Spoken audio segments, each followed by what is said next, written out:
विराम चिन्ह। आओ पहचाने। 1011 दिसंबर को कक्षा 4 शैक्षणिक सहल पर जाएगी। सब अपने अपने नाम अध्यापिका को दे दें। अपने बैग में पेंसिल, डायरी, पानी की बोतल लानी है। इतनी बड़ी दिनांक 1011 होती है क्या? हाँ, ये तो मैंने भी नहीं सुनी। आओ जाने। ऊपर दिए गए चित्र में आपने देखा कि विद्यार्थी सूचना पढ़ने और समझने में असमर्थ हैं, कारण उन वाक्यों में कहीं भी विराम नहीं लिया गया। हम आपसी बातचीत में अक्सर उतार चढ़ाव व अपनी बात समझाने के लिए बीच बीच में रुकते हैं, जिसे विराम कहते हैं। जब यही बात हमें लिखित रूप में दर्शानी हो तो हमें कुछ चिन्हों का प्रयोग करना पड़ता है। इन्हीं चिन्हों को हम विराम चिन्ह कहते हैं। जैसे ऊपर दिए गए सूचना में अब हम विराम चिन्हों का उपयोग करेंगे। 10-11 दिसंबर को कक्षा 4 शैक्षणिक सहल पर जाएगी। सब अपने अपने नाम अध्यापिका को दे दें। अपने बैग में पेंसिल, डायरी, पानी की बोतल लानी है। विराम चिन्हों के साथ इन वाक्यों को पढ़ना अब कितना सरल व रोचक हो गया है। अतः हम कह सकते हैं कि पढ़ते या लिखते समय वाक्य में रुकने के लिए लगाए गए चिन्हों को विराम चिन्ह कहते हैं। विराम चिन्हों के कुछ प्रमुख प्रकार: पूर्ण विराम, अल्प विराम, प्रश्न सूचक, योजक, विस्मयादि बोधक।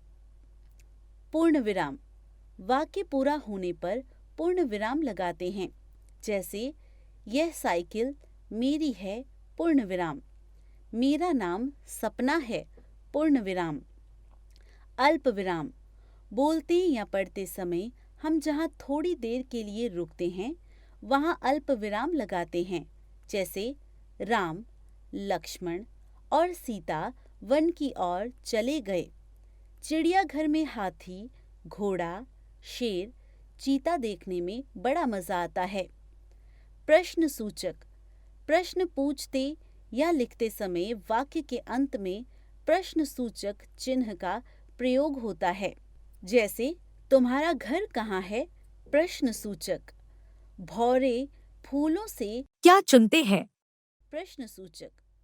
योजक: दो शब्दों को जोड़ने या एक शब्द के दोबारा आने पर योजक चिन्ह का प्रयोग होता है। जैसे हवा धीरे धीरे चल रही है। जीवन में सुख दुख आते रहते हैं। विस्मयादि बोधक: घृणा, नफरत, शोक, दुख, हर्ष, खुशी और आश्चर्य भाव दर्शाने वाले वाक्यों में विस्मयादि बोधक चिन्ह का प्रयोग होता है। जैसे वाह, विस्मयादि बोधक चिन्ह। चाट बड़ी स्वादिष्ट बनी है। छी, विस्मयादि बोधक चिन्ह। तुमने बिना हाथ धोए खाना खा लिया। सोचें और बताएं, वाक्य पूर्ण होने पर कौन सा विराम चिन्ह प्रयोग किया जाता है? विस्मयादि बोधक चिन्ह का प्रयोग किस भाव को प्रकट करने के लिए किया जाता है? यह चिन्ह प्रश्न सूचक चिन्ह का प्रयोग किस प्रकार के वाक्यों के लिए किया जाता है? हमने सीखा, रुकने का भाव बताने के लिए विराम चिन्ह लगाए जाते हैं। विराम चिन्ह के प्रकार: पूर्ण विराम, अल्प विराम, प्रश्न सूचक चिन्ह, योजक, विस्मयादि बोधक आदि।